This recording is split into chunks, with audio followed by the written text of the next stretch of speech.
in some way, when we look at last year, third and fourth quarter, when this act was passed by the Parliament, and the President assented to it, to the last month of December, January, when the central bank had to actually now develop the regulation, in some light, did a commendable job in such a short period of time, kind of normalize. However, I would want us to look at the second and third layer.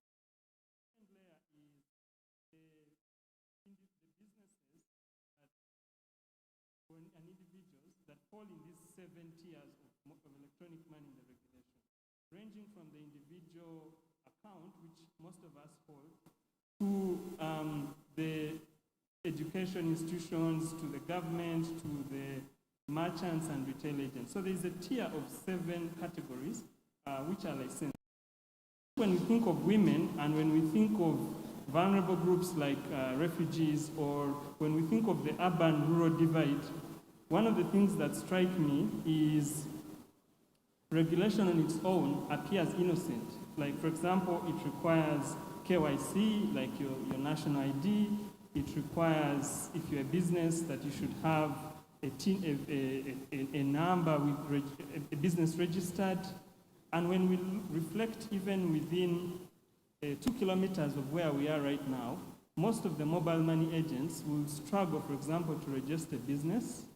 They will struggle to know the way around getting all those different requirements for them to remain mobile money agents. And when we take it to an individual level, I think one of the things that has come out, Cleopatra, is that even the access to a national ID is not evenly distributed among women and men. And especially in rural areas, you find that women who desire, for example, to open an electronic money account are constrained by lack of an ID. The famous story is always the lack of a phone. It's always connectivity. It's always access to a nearby agent, but the forgotten inhibitions around how even just the lack of an ID becomes an issue. And lastly, one of the big pieces that I'm trying, and UNCDF is trying to bring to light, is within the National Payments Regulation, the ID required for refugees is one that 60% of refugees don't have. So in the regulation, they speak of a refugee ID, and less than 40% of refugees have a refugee ID. Most of them, they have a very secure document called an attestation, and that attestation has a lot of security features, including iris scan and all that. So Cleopatra would say that the devil is in the detail in terms of the regulation stipulates what's required, but attaining those requirements is not an even ground. Thanks. Okay, thank you so much, Ronald, for that. It has been very informative. Okay, I hope the audience has taken down several notes from Ronald's submission. Okay, so as we continue, our panelists, we've been requested to be audible. Okay, so let's speak right up into our mics, like that. Okay, so pull your mics near you. Okay, so they need to hear you. You need to hear your great input.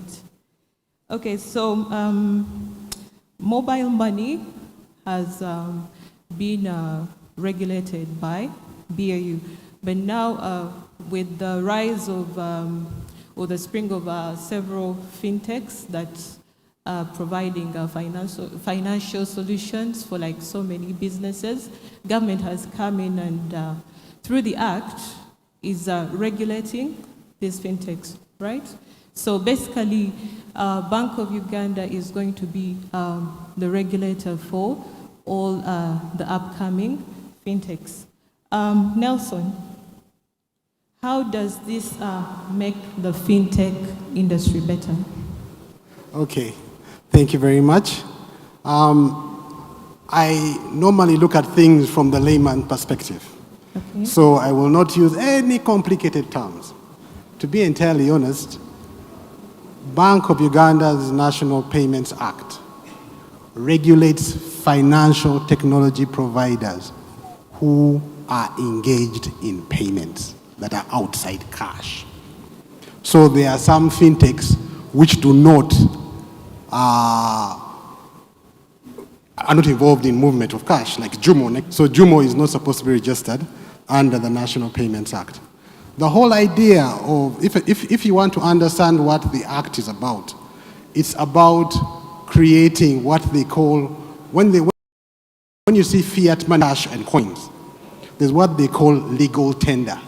That means a government has said that can be a store of value or a measure of value. So what the National Payments Act is trying to do is create legal tender for e-money. So what does it mean to us? As CardPesa is not entirely a fintech, it's just a customer service company that gives people money. So we use fintechs to do what we do.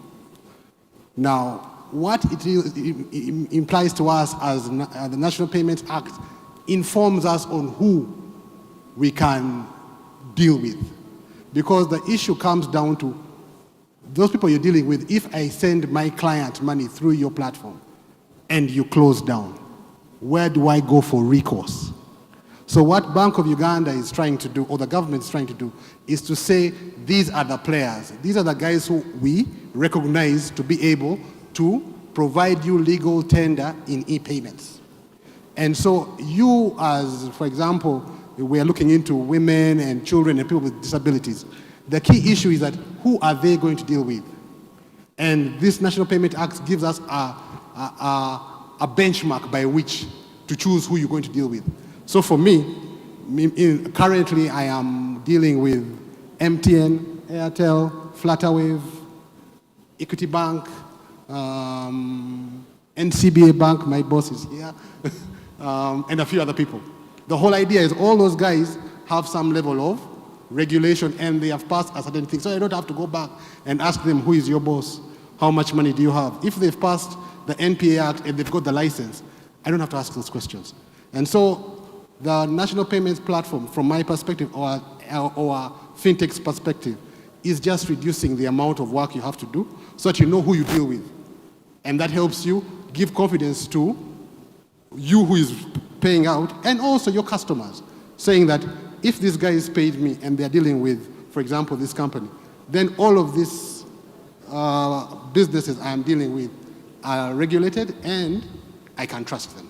So that is the issue. It's an issue of trust. Okay. Thank you, Nelson. Actually, at Club Tangaza, we also use fintechs like MTN, mobile money. We also use Airtel Money Pay, and we also use Flutterwave, okay?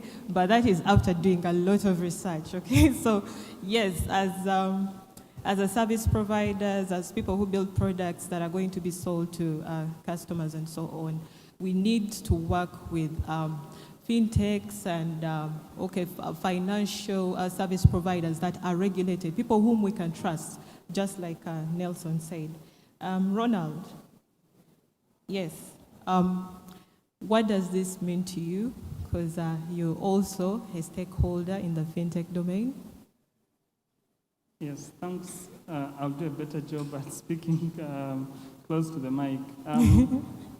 I think I want to say that my colleague has raised a very key point here around the lives of the customers whom we are trying to serve. So their lives go beyond financial services and include other needs, like Esther's companies working on agricultural services. So you find Jumo provides a list of comprehensive services they provide to customers. And this has been the key learning over the last 10 years, that if you're really trying to say, let's talk about what employs 70% of the country, which is farming. If you're really trying to provide financial services to a farmer, and I recall maybe 6 years ago, there was a conversation around make sure that when you're providing a loan to a farmer, you're aware of the seasonality and the payback period and all that. And over time, as agricultural insurance also cropped in, it was being delivered over phones. And I recall every year the government has been providing subsidies on premiums and all that. So I raised the point that fintechs play an interesting role, because to call them fintech sometimes is not to give them the full description, because some of them are into agtech. I've had conversations with a firm that started as a fintech and then now has also agricultural services. So what do you call them? So I think overall what I do see is securing mobile money in a sense, because the regulation now does require trustees and does require some capital provisions. However, as we know, as my colleague also raised, is that those can be an inhibition for market entrance. So when I look at the horizon, what I do see is that mobile money, what we've seen it do in the last 10 years, this regulation is going to be obsolete in 5 to 10 years, because this regulation covers what is presently possible, bank to wallet. You know, these were things that were unheard of 10 years ago. So I have a feeling that even as in this National Payments Systems Regulation, there's a provision for a sandbox, where if you have something that's outside of the current regulation and you'd like to experiment with it, that you have that avenue. So what I think is we are still going to see more follow-up regulations around this, because there are many gaps about other aspects of what should be provided. However, my last point, Cleopatra, would be that I'm more concerned about what's going to happen to the mobile money agent who doesn't have a business registered. Because the parity, the whole convenience, and it's also one of the level 1 principles around the cost and convenience, is based on 100-meter radius from here, I'll be able to access an agent. So if you don't provide a platform for someone who only has the national ID and doesn't have the sophistication of registering a business, then you're going to stifle the ecosystem. And what will happen is that most of us will then start to use other means of transaction, because there is this comfort you have. I've ever taken a flight like to Arua and then realized that all I have is a phone and I don't have any cash. But that ability that you're confident that the moment you reach Arua, you just need to leave that location and you'll be able to access a mobile money agent. So the risk is the industry not being able to support this entrepreneur who is doing a big service and you know, helping also the banking sector who don't necessarily need to have ATMs everywhere and all that. So I think for me, all eyes are on who in this ecosystem is going to provide business development services to somebody to be able to register with URA, register with URSB, and also be able to then apply with the MNOs. Okay, Yeah. Thank you so much, Ronald. Okay, so we have very little time left, so we are going to rush through the remaining questions. To the awesome Esther, who's trying to improve the lives of farmers. Okay? Do you think the National Payment Systems Act has been publicized enough, especially to the target audience? Thank you so much, Cleopatra. I hope I'm audible enough and everyone can hear me. I like Ronald's submissions so much because they talk about the downstream person. And for me, when I talk about inclusivity, the smallholder farmer comes to mind, the person who gets 500,000 Ugandan shillings after 6 months of their season of maize. So to answer your question very quickly, I wouldn't really say that it has been publicized extensively, because even us who are like third-party users of fintech companies, we have to be proactive to go and learn about this new act. What does it mean? You have to talk to the likes of the Ivans, Bowmans for an interpretation, right? So I wouldn't really say that it has been extensively publicized to the extent of understanding that you need a national ID to be included. John Mark talked about exclusivity. I think it's going to have some more exclusivity for the lower-end people, honestly. So in this case, when I talk about lower-end people, it's mostly smallholder farmers in my head, who are in remote areas, already struggle to find mobile money agents who have enough float if you're to pay them out. So I would say there needs to be more education and sensitization for people, about the National Payment Act. Okay, thank you so much, Esther. Thank you so much for that submission. And this question is posed to Ronald quickly in like 30 seconds, okay? Are the list included communities, for example, women, the youth, and persons with disabilities, are they catered for? Do they have leveled ground when it comes to the National Payments Systems Act?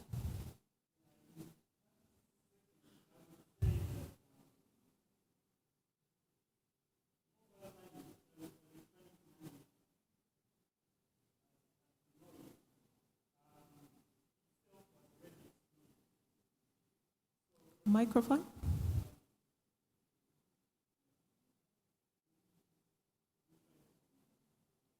Okay.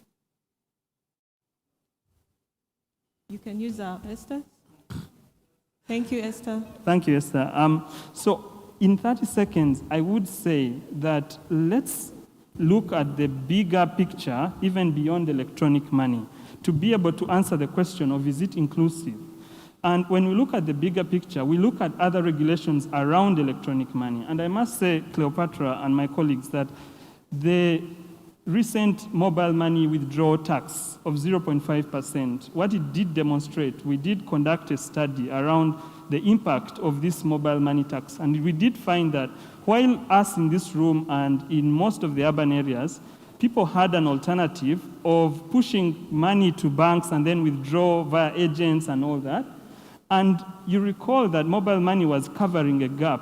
However, in rural areas, we found that most people said, we have no other alternative.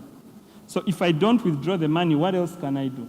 So we found this disproportionate rural-urban feel around, or even I may call it a banked and unbanked feel around who pays this mobile money tax. So I would say that there is a cloud of things around electronic money. For example, even without the mobile money tax, the pre-tax withdrawal fees may seem insignificant, but they are not insignificant to rural customers.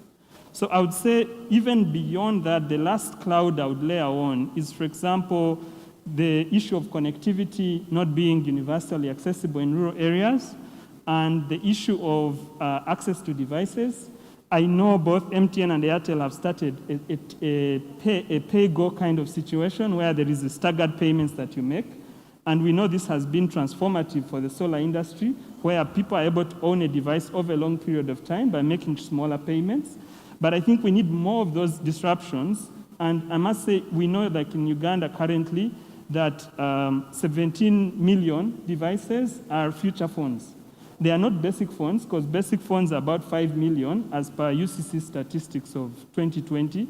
But that does tell you that you're dealing with 7 million smartphone devices and you're dealing with a whole 17 million future phones.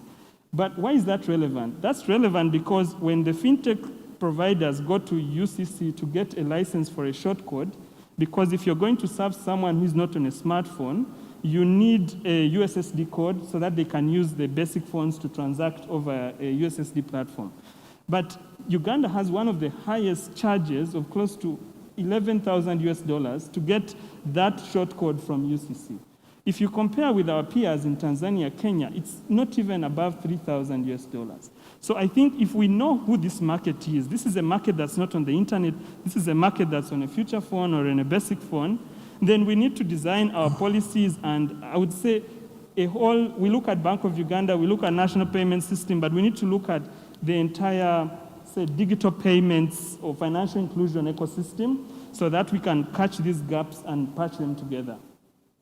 Okay. Thank you so much for that submission. Very informative again. So we are going to wind up our talk. It's funny that Ronald mentioned that the act may not withstand the test of time. So I actually had the same thought, and I was going to ask the panelists that. So Ronald already highlighted that. So whether or not the Act stands the test of time, okay, because we have it with us right now. We are being regulated as fintechs and financial service providers. How do we move forward?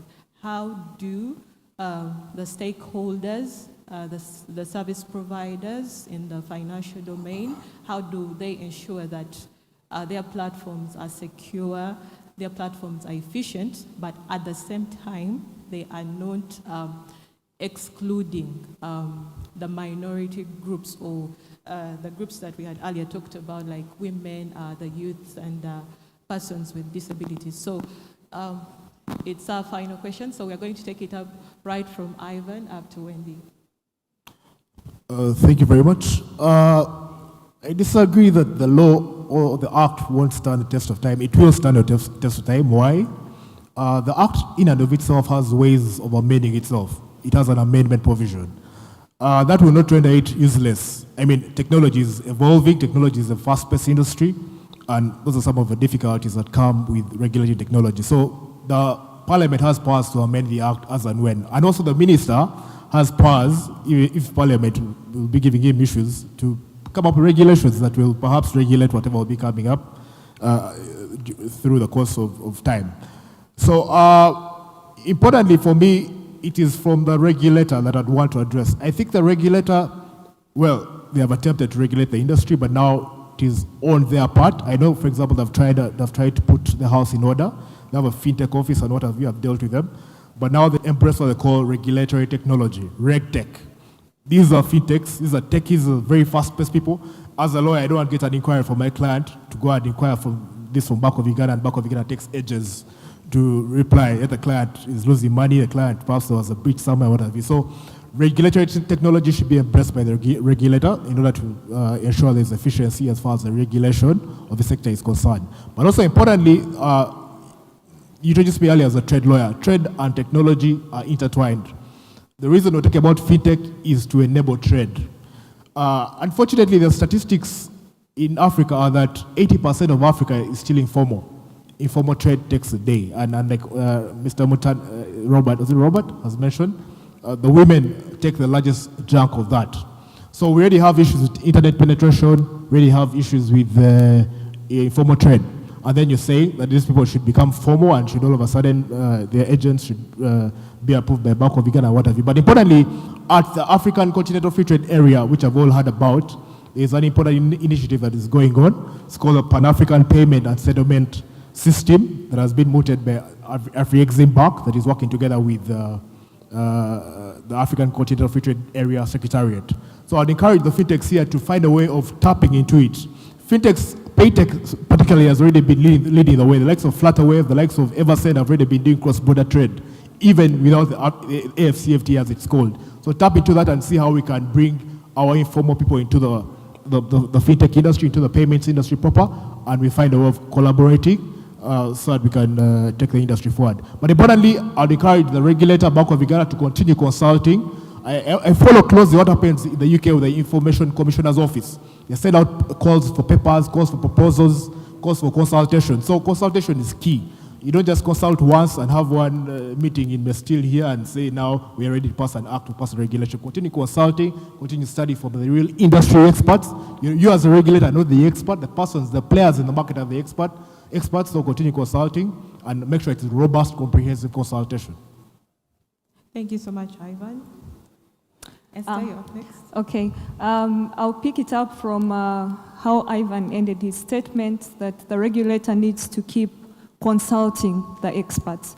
So in terms of how do we move forward from here, I'm thinking of two things. So I think the regulator should use a lean approach because, as we say, technology is really a fast-growing industry. Sometimes you fail to catch up with it. And now when we are talking about fintechs and we are talking about 3 businesses here, that 4 businesses with you, Cleopatra, that are third-party users. So you see the different business models that are being built from the core fintechs products. So I would really strongly agree with Ivan that they need to use the lean approach, keep consulting the users in the industry, not only the so-called fintechs, but going beyond to businesses that have developed business models on top of their core products. Just a second thing, quickly, I would also say that some of these policies and acts really need to be user-centric, because there's no way you come up with a regulation that is looking at a pyramid of different people and you end up excluding people. Because the main point is not to exclude people like in this case. The point is to protect the consumer. So if you're protecting the consumer and then you're excluding them, it really doesn't make sense at the end of the day. So my second point would be that all these regulations should be very user-centric, understand all the users that the act is going to affect, for example, and let it be tailored to their needs. Yeah, Okay. thank you. Thank you so much, Esther. Ronald, you're up next in a minute. Yeah, let me try. I've been over time for long. So I would say just two things. One is I'm concerned about the plight of fintechs in a competitive environment that's not even. So if, for example, which fintech has access to the NIRA database to do KYC validation? Which fintech has integration with telecoms to be able to facilitate the payments, even if they are not in payments industry? For example, the fintech is providing seed loans to farmers, and those loans are repayable over mobile money. Which fintech has that interoperability? So I want to say that I'm concerned about how we can make it easier for innovators to be able to access these giant game changer platforms. And while they do that, we are not blind that some of these large players are also innovating maybe even similar products. So how we manage this competitive environment that's not even is of a concern. But now I will end with what Esther touched on, which is, for me, I think we should not ignore that product is king. We like to think that the financial products we are offering to rural areas are in some way superior to what they already have. But I must say we've seen markets like in Bangladesh where, for example, when you introduce mobile money or you introduce a bank account and it has a savings component, and we've seen that the existing practices that farmers have, for example, to store money in form of live animals or with the farm produce, that's more profitable. That over time, they're actually earning more from their investment as opposed to keeping money on an account. So I think the challenge is what Esther has said, which is, what's the efficacy of that product that you're trying to take to rural areas? And don't make the assumption that it's superior to what people are already doing. Most of us in this room have grown up in households where they made very smart financial decisions around investing in education and all that. And so they get it. What is only missing is a user-centered design approach where they are incorporated in the development of these services. Thank you. Okay, thank you so much, Ronald. I couldn't agree more. The people that are considered to be at the bottom of the chain are actually more informed and more skilled, but when it comes to the technology, they're probably intimidated by the ease of use of some of these platforms that are being developed day in and day out. Nelson, what's your take? I will be the spoiler. People think that the National Payments Act is about fintechs. It's not. It's about Bank of Uganda's self-preservation. What do I mean? Bank of Uganda, banks do three things. One, quickly accept deposits. Two, transact, meaning move money from here to there. Three, give loans. So as a Bank of Uganda, it's about managing those three things. Well, everybody is here saying that the NPA Act will be dead in 5 years. I don't think so. Because what is essentially happening is, if you read that act carefully, I'm not a lawyer, but I saw the part that tickled me. It has a section which says it will regulate e-payments or electronic payments by private players and itself. So what is it saying? It says that tomorrow or next year or 5 years from now, Bank of Uganda will introduce what they call a central bank digital currency. What is a central bank digital currency? A central bank digital currency is mobile money. A central bank digital currency is PayPal money or e-money. And when it does that, what will the lives of the banks, which have bullion vans, storerooms, you have to take your money to a teller, and all the buildings built around that. So the National Payments Act, in my view, my simplistic view, is the basis upon which Bank of Uganda will preserve itself in 10 years' time when everyone in the world is using Bitcoin. So what is important is how these laws cater for people who will not be able to use, for example, if you're talking about electronic money, the key issues are what kind of gadgets do you have? What kind of, what do you use for identification? If somebody doesn't have a phone. In China currently, if you can't pay by something called QQ or Tencent or WeChat, people don't take the renminbi. So all these laws, so much as they look at like they are cake, there's a method to what we call the madness. And so in my view, we as financial services providers should be finding ways to get in line and be able to innovate so that those people who cannot use e-money or e-platforms at this level can also get to the level where they can use them. So in my view, NPA is just the basis. We shall innovate it, we shall change it, and in future you'll realize that this was the point at which Uganda changed. And how do we ensure that the people who are not educated, people who can't read, the people who can't see, are also able to transact within this economy. Thank you so much, Nelson. Self-preservation of Bank of Uganda. Guys, you should look into this. Next up, Wendy. Thanks, Cleopatra. Very interesting submission there, Nelson. I think for me, on a let's say like a beginning or a smaller scale, I think that the Act has given or is giving us regulatory clarity. Operating in a space where you're not sure if you're doing, are you doing it right? Are you just looking at a few guidelines that you must follow, especially for partners and private players in the payment system. I think this has given them something to look at, what to do, what is expected of them, what are the consequences, which is a beginning, it's a start. So I like that we have a start, and I just hope that in the future, the central bank can be able to relook into this. As you've seen all the submissions from the different panelists, there are some missing points. The Act does not look at the end user. It's a very thin line on who it affects now, but not, we, the partners, the customer at the end of the journey.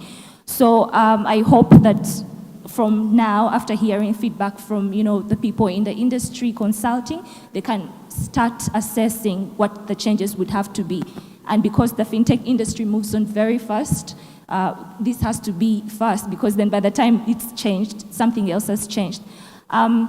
We also work towards a common goal. We need to remember that both the central bank and the fintechs, we all want to include the person at the bottom of the pyramid.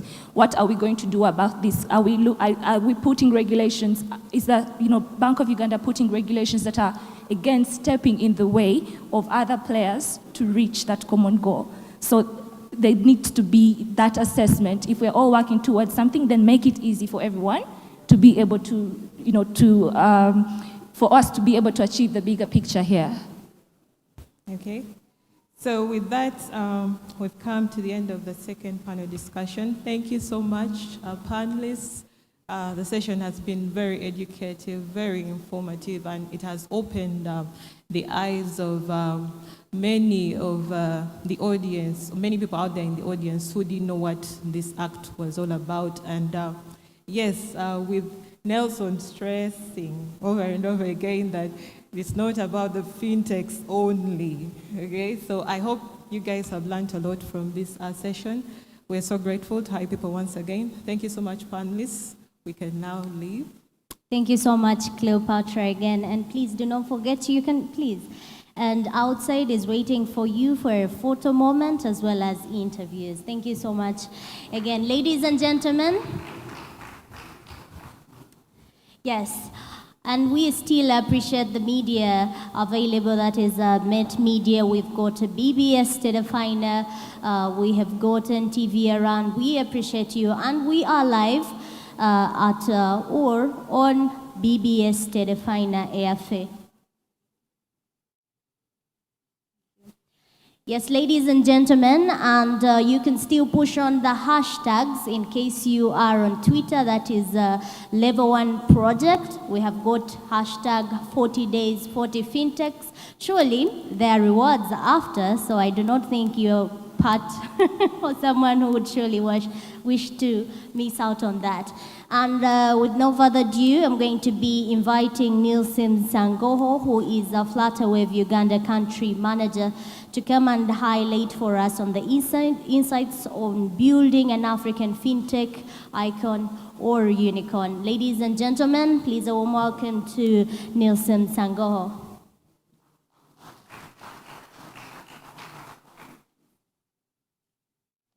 Yes, Jameson, you have 15 minutes or less, surely. Thank you.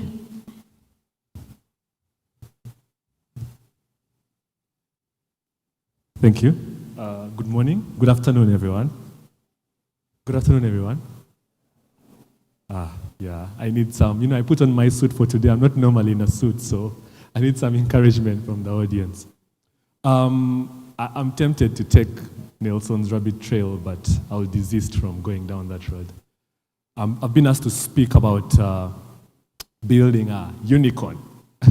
And that's the buzzword these days. I know my colleague from SafeBoard and the other innovators, we're hearing so much about the unicorn and everything. But I'll just share some insights into how we did it at Flutterwave and what we're still doing and what caught the attention, of the people who believed in us. And I hope I'll give some value today to someone. Yeah, so I titled this Building an Enterprise Connected Payments Infrastructure for Africa. Why? Because that's the thing. That was a secret pill that got us the attention, Flutterwave we like to say that we're simplifying payments for what we call endless possibilities. The vision was really simple. I know many of the speakers who have come before me have highlighted how impossible it was, to just, make interoperability possible, even in the country. And we thought, if it's that difficult in the countries where we reside, how much more is it in Africa? And the idea is that we want to build one platform that connects businesses all over the world so that, a business today planning to, set up in Uganda, in Kenya, across Africa especially, will not have to worry about the payments. To date, we have processed over $9 billion in transaction value, and we have over 150 currencies supported on our platform. We are today available in over 34 countries and growing, and we provide a service to 300,000 plus businesses. Again, the idea here is, those numbers sound interesting and sound cool, but it's a real problem. It's a big problem. And I think the first takeout, as someone who's building, if it's PesaJet, if it's Easier Greek, whatever you're building, think of the pain point. What is the pain point in what you're doing? And so the key thing, especially in the fintech space is, one, is trust. People need to be able to believe in your platform, to put money through your platform. And so the first thing we did was we built for trust. There are standards that are globally acceptable, especially with cards that we've seen for a while now. What we did is we undertook that path, the difficult path of getting certifications, be it PCI DSS, be it partnering with the leaders, Visa, MasterCard. These today have not only partnered with us, but have also invested in us as Flutterwave. The second thing is affordability, and this is it's a battle that it's always ongoing. Today we've already had our fair share of the affordability complaints, but when it came to moving money across borders, it was almost impossible. Today, I think one of our biggest value propositions is our settlements infrastructure. In every country where we go today, we not only get the license, but we get banking partners. And what that allows us to do is to be able to settle in all the countries I've mentioned. There are 34 countries. We can settle money. We can move money in and out of the ecosystem. And of course, the third thing is accessibility. People, a business, any business in the world doesn't want to do multiple integrations on payments. I think the first hindrance is the pain it takes for someone as a business owner to do one integration into one rail. Say, for example, MTN, mobile money. The expertise is not there today. If you go to, now to do that across multiple providers, Airtel, a bank, an acquirer, a card scheme, it becomes so tedious. We wanted, and we still believe that we want a business today to focus on their core competence. So if you're doing easier Greek, focus on your business model. Let's do the heavy lifting. And so our team of experts, our team of technical partners, today we build out APIs for almost every platform available. If it's WordPress, if it's Shopify, whatever it is, Flutterwave builds out these APIs so that the ordinary salesperson in an SME downtown doesn't have to think of building a plugin to connect to our provider. And that gave us so much value. And so we invest a lot of resources in just getting the technical competences we need to be able to be at the forefront of innovation. The fourth thing there is customer focused. I remember being part of a fellowship in China, and I had Nelson mentioning China. And Jack Ma, who had hosted us for that fellowship, asked one thing. He said, look, as an innovator, you have to always think as you build out something. On the table where you sit, leave an empty seat for the customer. And it hit me personally. Because many times, and my background is computer science, you think of this innovative, creative idea, and you build it away from the customer who's going to use it. And we've seen a lot of learnings from just being out in the marketplace, being out with the customer who wants to use the platform that we're building. And for us, it's businesses. So we're always asking, what do you want to see? What more can we build? What can we build for you that you can't build with your own expertise? And it has given us an edge in terms of being a very fast adopted platform. And of course, the fifth thing there is integrations, seamless integrations. One of the things we realized early as we were building was that Uber came to us. And their pain point as well was, as a business coming into the African market, they didn't want to come and integrate with every provider because, again, the African ecosystem is very fragmented. Every country has something familiar that people pay with.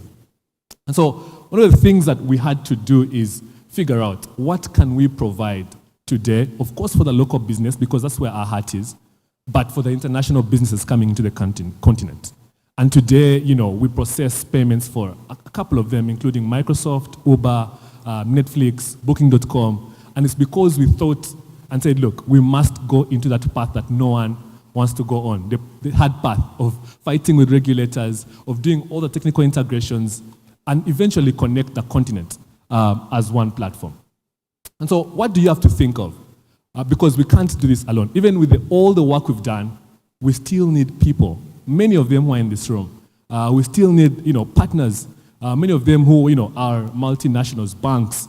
We don't believe that we can come and completely cut out everyone. What we're building is a synergy. We're building a connecting system. So the first thing you have to think of as a person who, again, dares to dream to build that next billion-dollar company is you can't do it alone. You must accept this. I think that's the first thing you must realize. And I know, the guys who went before us, even in this market, if it's Pegasus, if it's Yo Uganda, they have really set that example that we can't do this alone.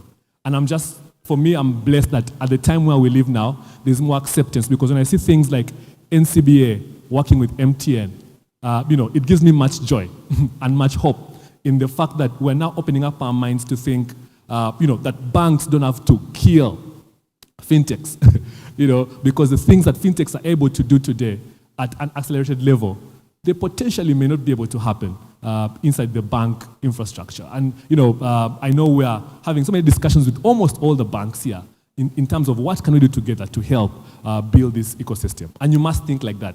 As an innovator building a fintech, who can you work with today? And by solving either their problem or a problem together, it will give you mileage, leaps and bounds.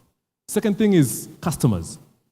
And the customers are really interesting because the customers, in Steve Jobs' words, almost don't know what they want because they are only seeing what has existed. And I remember a time when, in the early days of, for example, Safe Border, I was sitting in Outbox, just listening to this concept. And the initial feeling in that room was, who would be willing today to take that extra step to pay for a border on the phone when they can just run down and pick the border?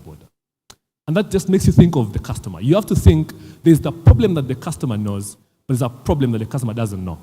So as an innovator, the challenge is upon you to think, how can you, beyond what already exists today, how can you see what's going to happen? How can you see that a phone today, won't need any buttons, yet a keyboard is sort of the standard practice. We have to be able to think like that. And what we thought of today was, why would I, as Neil, what would it take for me to make a payment to M-Pesa today instantly?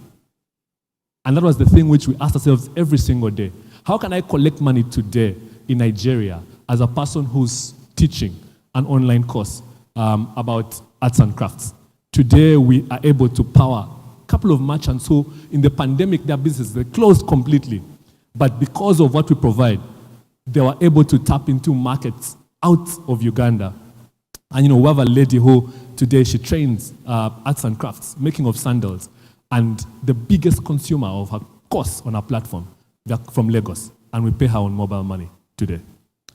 And again, that drives into my third point, innovation. At the heart of what we do, I've seen a lot of culture, and I'm Ugandan, so I speak of what I know. There's a lot of replication. There's a lot of copying. We're not solving problems. We are adapting ideas, which is a good thing because, it's a good way to learn. But beyond that, we must begin to build stuff that is relevant to our market. How can we today create stuff? In the pandemic, right dead middle of the pandemic, we thought and said, look, our typical customer who's Ugandan, they have a website. They have no website. They have been selling online and pushing ads on social media and be able to, use a payment link that we provide maybe to get paid. And we thought, how can we then drive them online? And we began a conversation around, why don't we build a platform that's like Shopify, but localized to Uganda or to Africa, if I may say that. And we built out a platform called Flutterwave Stores because our engineers were also in the pandemic at home. And this platform allows you today as a small business to come on board and upload products, pictures, and prices. You have a store, a template of a store. And again, thinking, our customers today, our merchants today, we have partners who are into logistics. How can we build that ecosystem where you have that platform free of charge, and then you can plug into a partner like Safe Border or Pink Tie, these are our customers. How can we plug that ecosystem and build out that platform to create the next thing that hasn't been seen? Today in Uganda, we have 1,300 stores on that platform. And it's things like this that go beyond. We must go beyond just providing that API because I can tell you in 10 people on the street, maybe 2 of them will know what an API is. So we must build out those platforms that are easily adoptable. And so as we do these things, of course, you must know the local market. You must, again, think beyond where you are today. When you think of Uganda today, don't think of the 4 million people who are online today. Your goal should be, how do I get the rest of the 36 to go online? That's the way we solve. If there are no problems in our ecosystem, there will be no solutions. And so the future is this. Today, we're in a global village. Today, you're able today as a Ugandan online. I believe this with all my heart. The next millionaires in dollars we're creating out of Uganda will come to the innovation space. And that is online, specifically. Through e-commerce, maybe, but they're going to be online. They're going to be paid online because they're going to sell beyond the borders of Uganda. The world on Flutterwave. How can you today ride on a platform like Flutterwave to scale your business? Today, we have helped close to 25 businesses out of Uganda to go into a market seamlessly without worrying about how they're going to get paid? How can you build your business thinking, how do I get such partners to take me beyond, the borders of Uganda? In March, the same time we closed our Series C raise, we had a partnership with PayPal that opens every business here to 377 million users. Today you can potentially sell on your platform, get paid via PayPal through Flutterwave. How can you harness and take opportunity of such things that will change your business forever?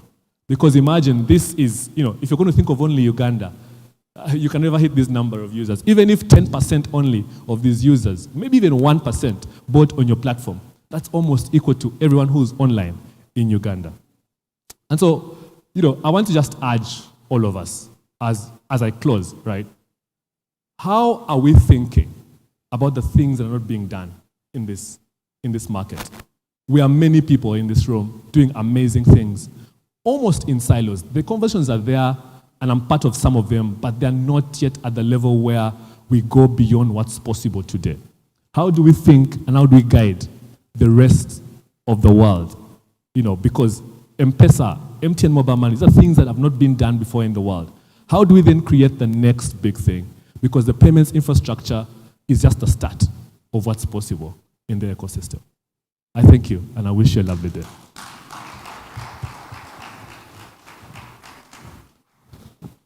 Thank you very much for that. Please, let's add him another round of applause. All right, okay. We just have one more panel to actually come to our conclusion, but of course, the exhibitions are still going on. You will have also an opportunity one more time to go through the different tables and then check out what they actually have for you. But I want to go real fast and, of course, read for you all the exhibitors and the companies that have been part of these 40 days, 40 fintechs. But of course, I want to give away some rice from Green Shares. And of course, this rice is proudly sponsored by the Lord Mayor, Innocent. So who deserves this? I have 2 of these. And I also have shea butter. Who deserves? I want to award someone who deserves it. Eh?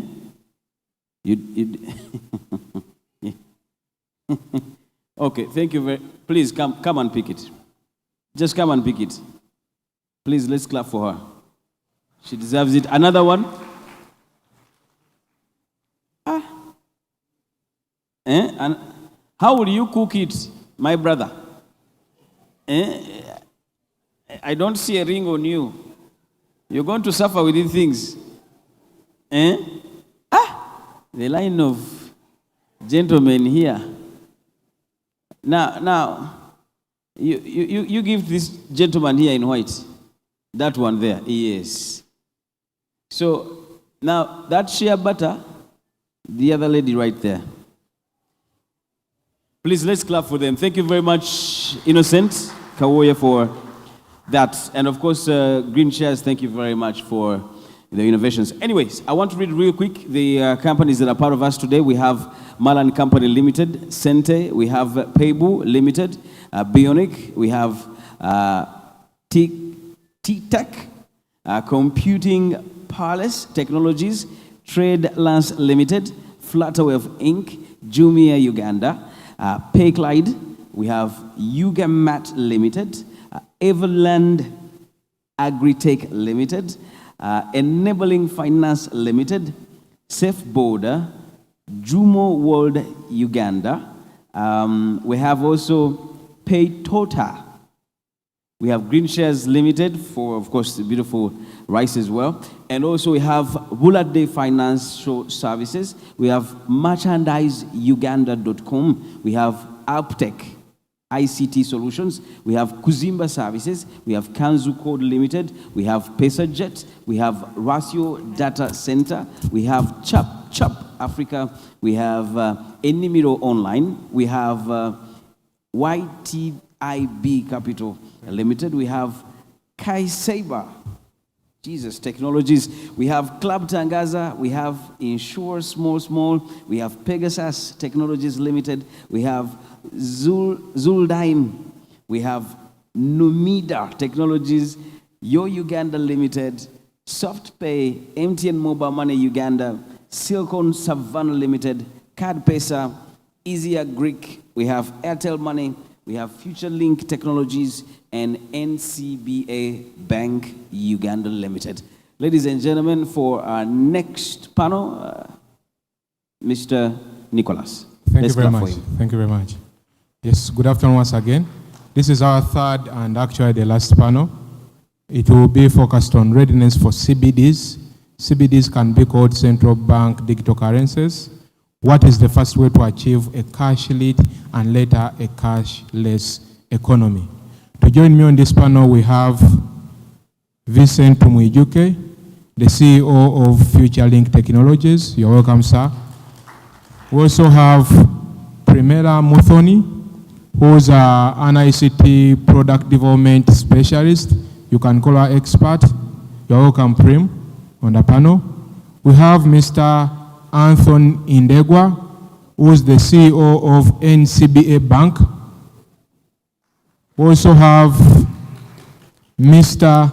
Tim Jameson, who's the Vice President of Payments and Financial Services at Safe Border Africa. And lastly, we have Damari Sali, who's the author of a publicized book and a very important entrepreneurial book called Ideation Corner. Thank you very much. Without wasting a lot of time, we shall start with my panel introducing what they do and who they are. Because we are constrained by time, we have about 35-40 minutes. I'll give each one of you 30 seconds to give a pitch about yourself and about what you do. A pitch that is at a UN conference. So do your best in 30 seconds. We'll start with Tim. Thank you very much. So my name's Tim Jameson. I'm the VP of Finance, Financial Services and Payments at Safe Border.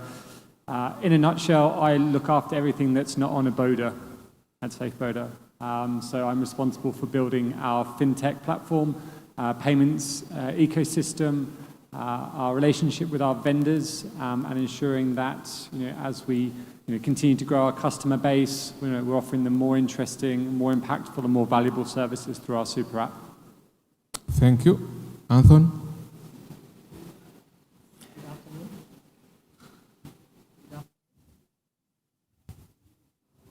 Good afternoon. Yes. Thank you, Nicholas. My name is Anthony Ndegwa. I am the Managing Director of NCBA Bank Uganda Limited. NCBA Bank Uganda Limited is a bank that is a Ugandan bank. It was formed about 18 months ago after a merger of two Ugandan banks. This is the first successful merger in Uganda. The first bank that we merged with was NC Bank Uganda Limited and Commercial Bank of Africa Uganda Limited. These two organizations had been in business in Uganda for more than 5 years. So again, we borrow into their heritage. As a bank, we offer the full spectrum of banking solutions in Uganda. We actually have a traditional bank which offers the usual corporate banking, retail banking solutions, private banking, trade and treasury solutions. And all our products are actually offered on our online and our mobile banking solutions. Beyond that, we are also an innovator. We are actually in partnership with MTN, and we continue to provide the MoCash solution, which currently has 9.7 million Ugandan customers. Now, this success is on the back of our regional head office, where we also have similar products in Kenya, in Tanzania, in Rwanda, and also in Ivory Coast. So the latest one is in Ivory Coast. So again, similar solution like MoCash, and MoCash is a very simple solution. We're offering our customers, MTN customers, an ability to save money or borrow money on their phone. Thank you very much. Yes, Vincent, tell us.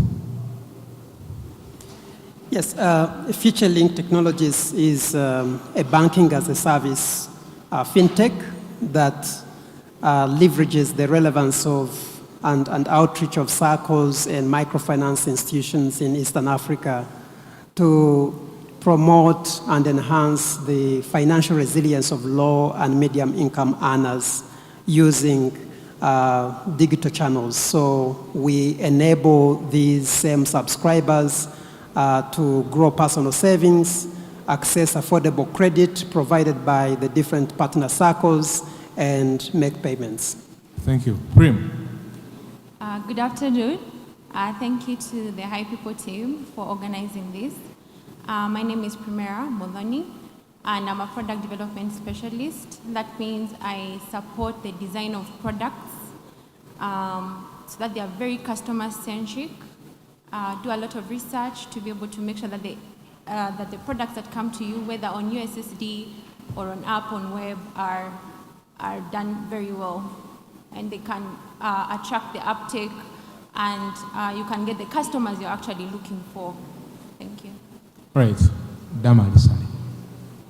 Yeah, good afternoon, everyone. My name is Damali Sali, and I am the founder and the author of the Ideation Corner. The Ideation Corner is a company that showcases innovators like yourself to tell your story, because no one seems to be doing that, but from the African context. I do not want to see you on BBC First or BBC Africa First or CNN First. I feel like I should be telling your story first, because I'll tell it from our context, and it will be to inspire others, other Africans, other Ugandans to actually do the same. Thank you. Thank you very much. Now that we know we have 5 CEOs in front here, let us now dive deep into real business. I'll start off with you, Damali. Why do people like cash a lot? Why is it that everyone wants to have their money at their homes? I mean, when I say everyone, I mean most of us. Our statistics show that 80% of business in Uganda is cash. Only 20% is cashless. And actually, those are conservative statistics. The real statistics will tell you about 90 is cash. It's only 10 that is cashless. So I want to know, why is it that people like cash, not e-money? Right. I think it first starts off with general human nature. Generally, as people, we like something we can see, something we can touch. We trust that more than, something that is, arbitrary or virtual. So I think it starts off with human nature. But the other thing is, I feel that we need to do more of is also to get people to trust e-money, to trust virtual money. And the way we get to do that is to make sure that the systems we develop are inclusive. So if you develop a system that someone can't necessarily access if they don't have a smartphone, then that's a system that they will never trust because they don't have access to it. So we need to make sure that the systems we develop are accessible and they are easy to use and they are inclusive so that people can then trust to use the virtual money. And then I think the other thing which was touched by the other panel is it's expensive. If only 20% of the people in the Ugandan economy are using e-cash, then it means the other 80% that I may have to interact with need cash. So what's the point of me having electronic cash if I can't transact with 80% of the people I'm going to interact with? So in a way, we need to work on making sure that the vast majority of the people are using electronic money to be able to do it. In a way, it's a chicken and egg. How do you get them then to get to electronic money? Thank you. Vincent, I know you have been dealing with SACCOs for about 2 decades, 17 years to be specific, in the villages down there. Why do you think people are strong with having their money under their mattresses, not on their phones? I think that you'd look at, in my opinion, 2 drivers. One is that that's what they have. We are coming from a background where it has been dominated by cash. And so it's still a transition. But when you look at the lives of the people, congregation is a sort of social capital to these people. So much so that even when you present an alternative to do mobile transactions, if you take away congregation, you are taking away their social capital because they want to get together. You are talking about people coming together in a group on a particular banking day to just do transactions. So it's a social capital. But lastly, generally, beyond even the rural population, our supply chains are still really underdeveloped. And as long as people still have to walk to to the market to buy, they will most likely go with cash. And so I think that the conversation has to look into the digitization of the livelihood of the people, so that then people can feel that they can be served remotely. That way, you will keep them in their homes. Okay, thank you, Vincent. Yes, Tim, I know for sure you have a huge number of riders. And in all our engagements, I'm a fan of borders. Whenever you make a safe border order, the guy on the other side will call you and ask you, is it cash or cashless? Whenever you say it is cash, they will say, cancel the trip. So Tim, please tell us, why should your riders go cashless? Why must they not have their money in their hands? I mean, I think it goes really to the heart of the problem. I think this issue that we've had, so particularly post-pandemic, of our drivers strongly preferring cash, I think is just a microcosm for consumers everywhere, which is like, what is the value proposition of cashless over cash? If we, from a security perspective, if we have more trust in cash because of historical context, what is the value proposition for going cashless? And so I think where we've seen adoption in other economies and where we've seen a shift to digitization of currency is because there is a value proposition. And so, like, I work in a consumer brand, so for us it's about how do we reward a consumer for changing their fundamental behavior. And I think this was, there's going to be kind of large to demographic and geographical reasons. Like, I think the work that we do trying to encourage our drivers to take cashless trips and for our consumers to use the Safe Boda wallet is very different to conversations outside kind of central Kampala. And I think all of these sort of come together really into the same question, which is like, what is the value proposition of cashless at the moment?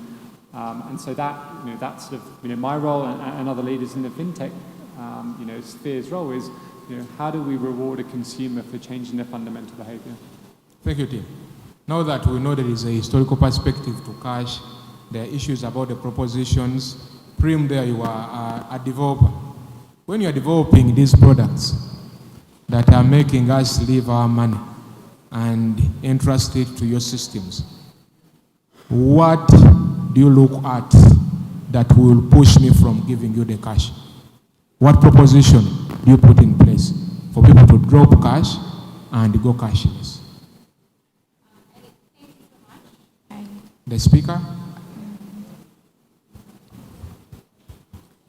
Thank you so much for the question, and I would like to agree with him. Usually it's about the proposition first. Even before we start developing the product, is what are we giving the customer to begin with? And are there good incentives for them to be able to take up the product?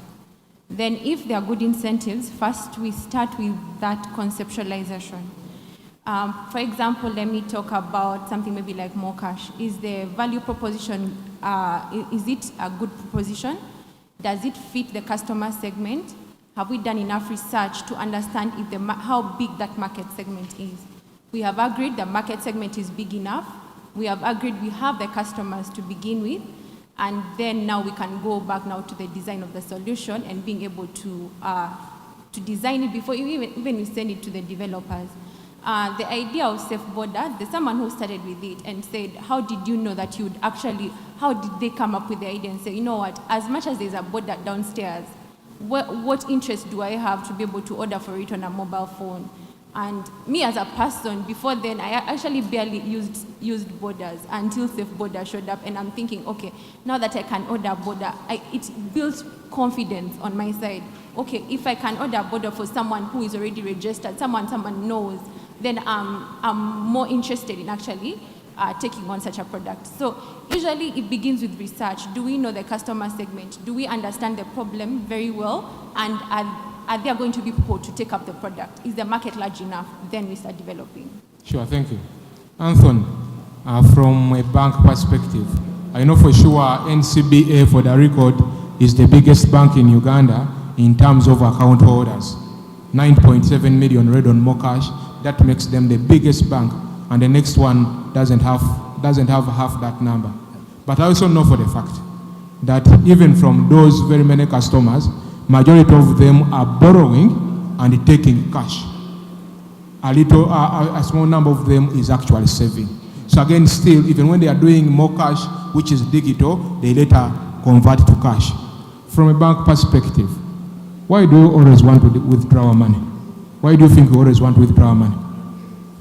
Thank you, Nicholas, for that question. I think there it's what we know. And I like the presenter who came before, Flutterwave, he says, we know what we know.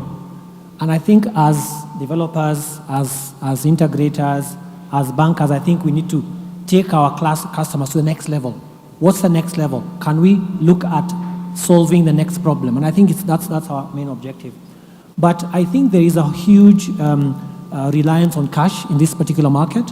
In other words, it's about acceptability. So when I get my More Cash loan today, because More Cash loan, you get it on your phone, all right? We should be able then to have an infrastructure that allows our customers, either through knowledge, products offering, acceptability by other vendors and merchants, so that this client doesn't need then to withdraw it into cash and then they can actually spend it. So I think the first thing is we have a journey around financial literacy and customer knowledge. I think the second journey I'm looking at is building bank and digital infrastructure to allow this journey to happen. All right? We also need, as merchants, to publicize the safety, Odoni put it well, the safety of our products. Because there's a whole customer base out there looking for safety. All right? I think the other point is around cybersecurity. So when the guy gets a More Cash loan, he says, you know what, I want it in cash. I don't believe it's money until I see it. You remember recently, the government actually issued out money to the vulnerable population. Now, do you know what happened? That money came through the digital platforms. I think majority of that was actually withdrawn immediately, all right? But if we are trying to grow our, I would say, e-commerce, I think we should try and encourage our customers to be able to not withdraw, but however, use it. Again, I think there are a lot of challenges across the country around accessibility, agents, points of sale. I think there's a lot of conversation around that. But I think just to close, I would say, I think we are holding on to what we know. We're holding on to the fact that when I have a heap of cash next to me, I'm okay. As opposed to, I can actually put it in a More Cash account. More Cash also allows you to save.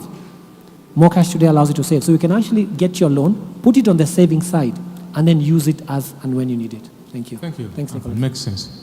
Now that we know the issues around we are wanting our cash versus having e-money, we know for the fact internationally, Western countries have moved this journey and adopted cashless solutions.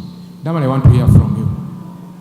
Picking global examples, how do you think Western countries were able to drop cash and went cashless?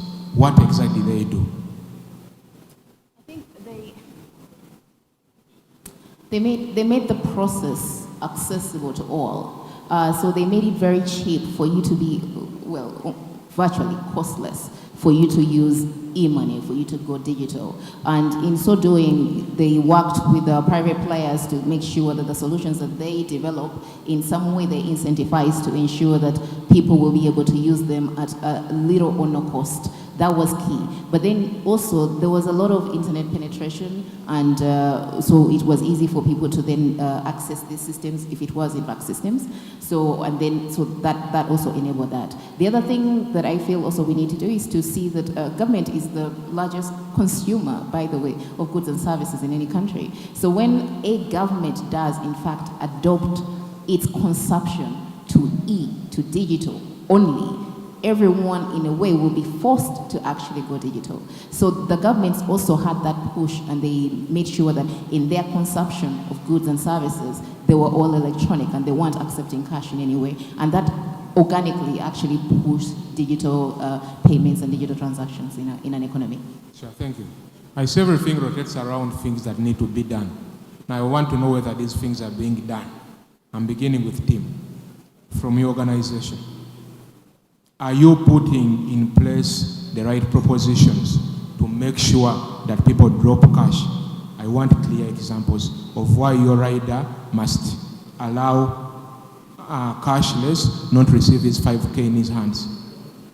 I think there's maybe just a more interesting place to start, which is do we really think that mobile money is cashless? I mean, for every shilling that's spent on mobile money, it's been, on the whole, deposited as cash with an agent. So I think when we think of the ecosystem here versus the West, it's very different. They didn't start from a place where you had wide-scale adoption of mobile money. There was, the banks remained the dominant player and Fintech slotted in. And so I think for Uganda and lots of Africa, it's of a slightly different challenge, which is, with the consumer, do they have kind of use cases to spend kind of cashless on when they've got it? And for us, that's how we're building our ecosystem, building an app that's based on cashless.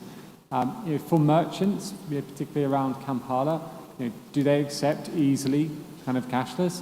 And third, and I think it's a fantastic point about the government, what regulation or what steer and what example is being set by government to try and force this change from kind of cash to cashlight or to cashless? So thinking kind of all the fintechs we've heard from Flutterwave right the way down to the smallest, everyone's looking at the same issues, which is, how do we transfer cash in a better way? Is it more secure? What's the use case? But for us, it's different to the more developed economies because we're not, mobile money is not cashless. It still maybe exists. Tim, just to interject, I need a few examples of how self-border is giving people value to drop cash and go cashless. Why a vendor who's on your e-commerce platform should actually accept e-money, not receive her money in cash? Yeah, so I think it's about use cases. So my job and what we're trying to build over the next 12 months is as we gain our MPS license from the Bank of Uganda, hopefully very shortly, we are going to be opening up a further cashless ecosystem, both in the forms of working capital loans with our partner Namida, obviously all of the usual use cases around build payments, savings, products, agents through the app to try and give customers a very convenient central app that they can do everything on. From ordering a ride to work in the morning, to ordering food from the market, to buying airtime, to paying your bills, savings products, all of that will be offered through one single app. And so our proposition is around convenience and also then how we motivate people through value proposition, so rewards for using our products. Thank you. If I got you well, I think you are saying Safe-Border is expanding its proposition from just a rider to e-commerce to loans to saving, among others, so that your people gain value from being on the app. Thank you. Vincent, in your organization, what exactly are you doing? I know you have over 300 circles you are supporting. You are serving more than 1 million people, and I'm being very conservative. The numbers are much higher. What exactly are you doing to ensure that people have trust in e-money, not cash? Thank you for that question. I think that the most responsive effort would be to look at the entire ecosystem and rather than just one node of the ecosystem. So our approach is that we de-risk the institution itself first and foremost. We de-risk the institution as a motivation for them to actually digitize.